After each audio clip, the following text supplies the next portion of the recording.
Bonjour, comment allez-vous aujourd'hui?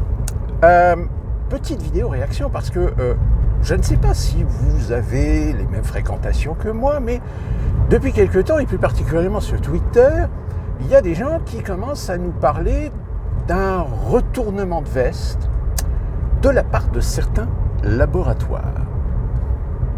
Oh oh. Alors, je suis tombé, par exemple, récemment, sur le fait que AstraZeneca a retiré son vaccin Covid. Alors je me suis dit, tiens, où est la source? Pas de source, simplement un propos tenu sur Twitter. Enfin, Twitter, X, pour être plus précis. Et j'ai vérifié, donc j'ai regardé, j'ai google it, comme on dit ici. Et en effet, Le Figaro, Le Point, même France Info, a relayé l'information que AstraZeneca a retiré son vaccin Covid. On a Pfizer qui a publié des documents complémentaires concernant lui aussi son vaccin et émet évidemment, attention, des risques de complications ou d'effets secondaires indésirables. Alors évidemment, pour Pfizer, vu que ça fait maintenant quand même un sacré paquet de temps que Pfizer s'est fait quand même choper la main dans le sac concernant le fait que lors de la commission d'enquête, enfin non, pas de commission d'enquête, mais de la Commission européenne sur les contrats passés entre l'Union européenne et Pfizer, dont d'ailleurs on n'a toujours pas la transparence exigée par cette commission,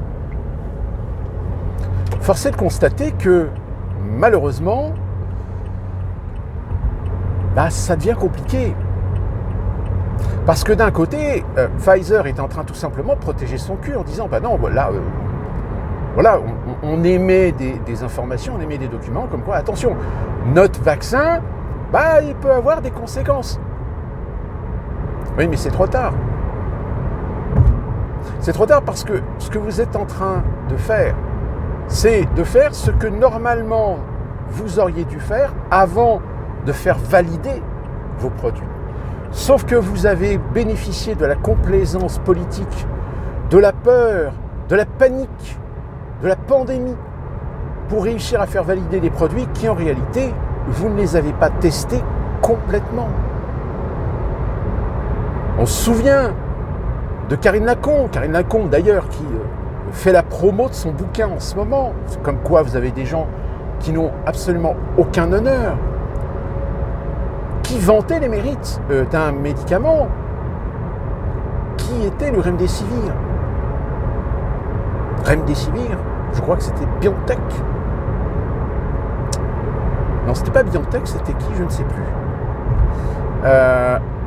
Et qui finalement, lorsqu'il y a eu la publication par le Lancet du document pour vanter l'efficacité, les tests qui ont été effectués, les protocoles respectés, etc., certains professeurs dans le monde ont commencé à écrire à Lancet en disant attendez, il y a des trucs qui collent pas là dans le rapport.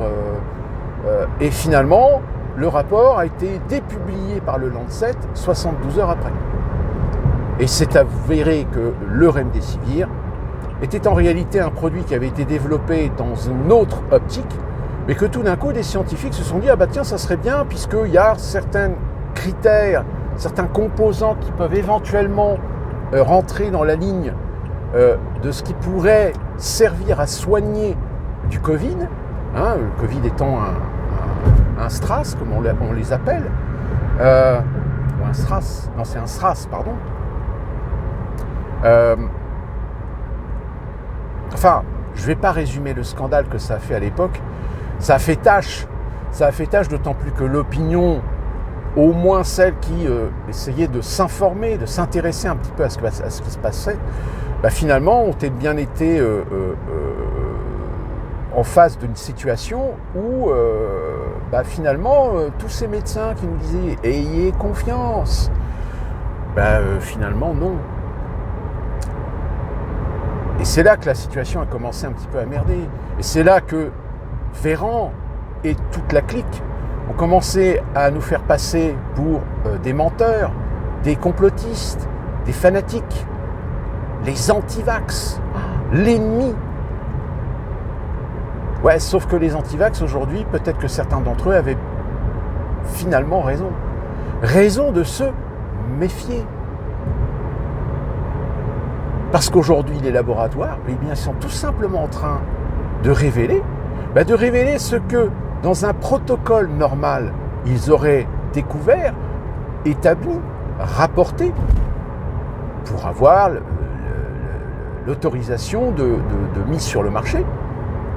Mais qu'à cause d'une pandémie, eh bien, ils ont réussi à faire accélérer le mouvement et à faire prendre des responsabilités politiques, institutionnelles, pour leur couvrir le cul à l'encontre de tous les gens qui finalement ont eu confiance, se sont fait vacciner, mais n'auraient jamais dû se faire vacciner parce qu'ils avaient peut-être des symptômes, ils avaient peut-être des comorbidités, ils avaient peut-être un problème de santé sous-jacent, méconnu, mais que par un diagnostic, on aurait pu éviter. Voulez vous faire vacciner pour le Covid? Alors attendez, d'abord il va falloir qu'on vous teste sur telle ou telle chose, sur tel ou tel problème. Parce que le vaccin, il s'avère que si vous le prenez, il y a des risques que ça aggrave un problème de santé sous-jacent. Et ben non, on a vacciné tout le monde, sans exception, sans prise de précaution.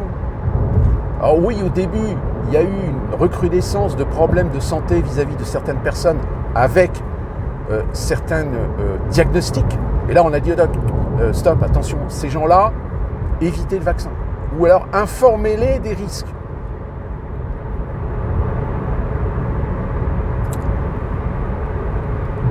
Alors, le problème, si vous voulez, c'est que je pense qu'il va y avoir encore beaucoup d'années qui vont s'écouler parce que il y a encore trop de responsabilités, encore trop de gens responsables, actifs, qui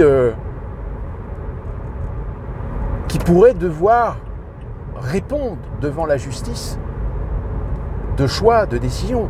Et puis même s'il y a des procédures, parce que des procédures, il y en a eu, mais les problèmes, c'est que les procédures, malheureusement, elles sont confrontées à des situations où vous savez aussi bien que moi que la justice, eh bien, ça peut traîner 3 ans, 5 ans, 10 ans, 20 ans. Surtout quand il y a des aspects financiers très importants. Mais ceci dit, le fait est, c'est que, oui,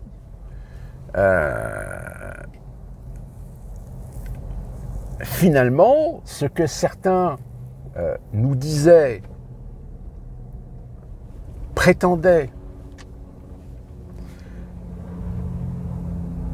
mais qu'on a très rapidement accusé d'être des faussaires, des charlatans, etc. Alors c'est Raoul, c'est Perron, c'est Chevalier aussi, c'est celui qui est décédé, c'est Chevalier, je ne sais plus son nom.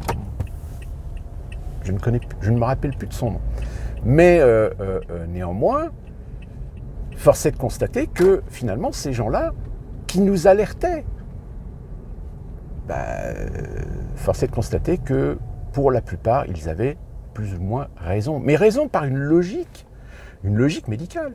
Que même moi, qui n'ai jamais fait des études de médecine, mais qui s'intéresse un petit peu à comment fonctionnent les protocoles, etc., je me suis un petit peu renseigné, et en effet, très rapidement, tous on a été nombreux à dire, attention, une situation d'urgence fait sauter toutes les règles fondamentales, tous les protocoles fondamentaux, pour permettre à des laboratoires de vendre leurs produits comme étant la solution au problème, sans devoir présenter ce que normalement ils sont obligatoirement obligés de présenter, c'est-à-dire des tests sur des panels beaucoup plus larges, sur des panels représentatifs de gens avec des comorbidités, avec des problèmes de santé qui pourraient poser problème si ces personnes venaient à se faire vacciner, eh bien tout ça, alors ça a été fait, mais ça a été fait trop tard. Et comme je vous disais tout à l'heure, il y a eu cette fameuse intervention, alors le responsable de Pfizer qui était pas convoqué, mais invité, ne s'est jamais présenté devant la commission, c'est une de ses subordonnées qui s'est présentée. Et à la question, est-ce que vous avez testé votre vaccin pour savoir si le vaccin pouvait éventuellement éviter la contamination, eh bien la responsable a dit non, il n'a jamais été testé. Donc tous les discours, même de Véran, qui disait oui, se vacciner, c'est se protéger soi-même et protéger les autres, eh bien, était totalement mensonger. Le fait de se faire vacciner ne protégeait pas les autres, parce que vous pouvez vous faire vacciner, contracter le virus et contaminer les autres. Et là, je peux vous dire que j'ai une expérience personnelle récente. C'est que ma femme, à un moment donné, s'est sentie peut-être avoir chopé le Covid. Donc on a acheté des tests, on s'est testés tous les deux, puisque moi je vis avec elle, donc, et elle s'est trouvée qu'elle était positive. En revanche, moi j'étais négatif. Mais il se trouve que quelques jours après, j'ai un de mes collègues qui était malade, il s'est fait tester, il était positif. Donc, est-ce que moi, mon test, finalement, qui disait que j'étais négatif, en réalité était positif, donc j'ai contracté le virus, je n'étais pas symptomatique, mais j'ai finalement contaminé les autres. Donc là, on a bien la problématique que tout ce qu'on nous a chanté comme étant des vérités scientifiques, des vérités médicales, en réalité, ne l'étaient pas. C'était en fait des arguments politiques pour dissuader les gens au détriment des conséquences de se vacciner. Et même encore aujourd'hui, l'affaire des contrats Pfizer avec l'Union européenne et les fameux mails de Van der Leyen, eh bien, je pense qu'on n'en saura jamais plus. On ne connaîtra jamais la vérité.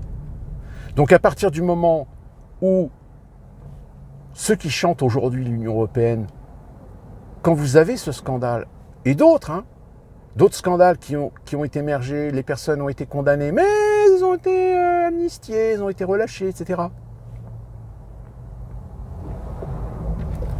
Qui voudrait vivre sous l'égide, sous l'empirisme, sous la direction d'un tel système mensonger, manipulateur, et qui a contribué à une politique vaccinale pour lutter contre une pandémie au risque de sacrifier finalement des personnes volontairement.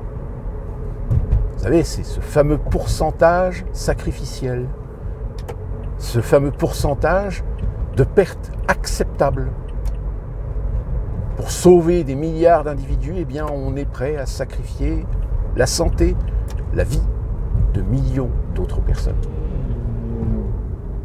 Mais ça, évidemment, pour l'opinion, on ne peut pas le dire. On ne peut pas dire ouvertement, faites-vous vacciner, même si vous prenez le risque peut-être d'avoir une maladie, d'avoir des conséquences, peut-être de mourir. Mais au moins, ça sera un sacrifice pour le monde entier, pour l'humanité tout entière. Vous imaginez si quelqu'un vous dit ça, ça va vous dissuader de ne pas vous faire vacciner. Or, le problème de tous ces réseaux, c'est qu'il y a Internet. Et Internet a permis de faire circuler des informations, des conseils, a permis à des gens, des professionnels, parfois même émérites, je veux dire, Perron, c'était pas un abruti, c'était pas un complotiste, Raoul, qui s'en est pris plein la gueule, lui aussi.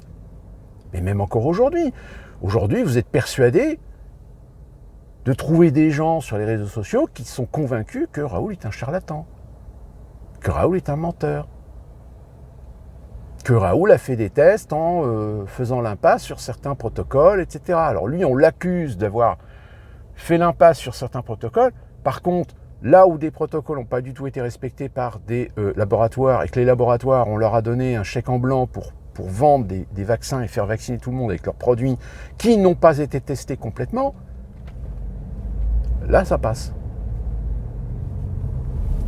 Donc forcément, quand on a la connaissance de tout ça, quand on a la perception de tout cela, quand on est capable de faire la part des choses, bah oui, on se dit que finalement, ceux qui sont censés gérer, diriger, défendre les intérêts, protéger les citoyens, en réalité, sont des gros enculés, sont des gros bâtards, sont des enfoirés de première qui, en réalité, s'en sont foutus plein les fouilles en protégeant les intérêts des consortiums de Big Pharma et des laboratoires pendant la pandémie.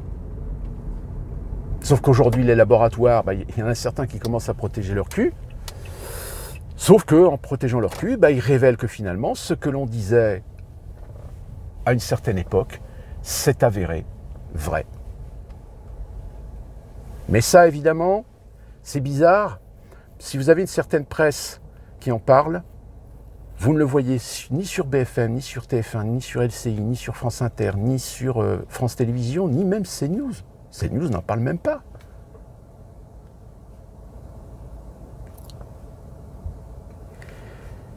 Sur ce, je vais aller faire mes courses et je vais rentrer rapidement parce que nous allons avoir ici notre deuxième épisode orageux sévère. Hier, c'était du costaud. Il y a eu pas mal de dégâts dans certains secteurs où j'habite.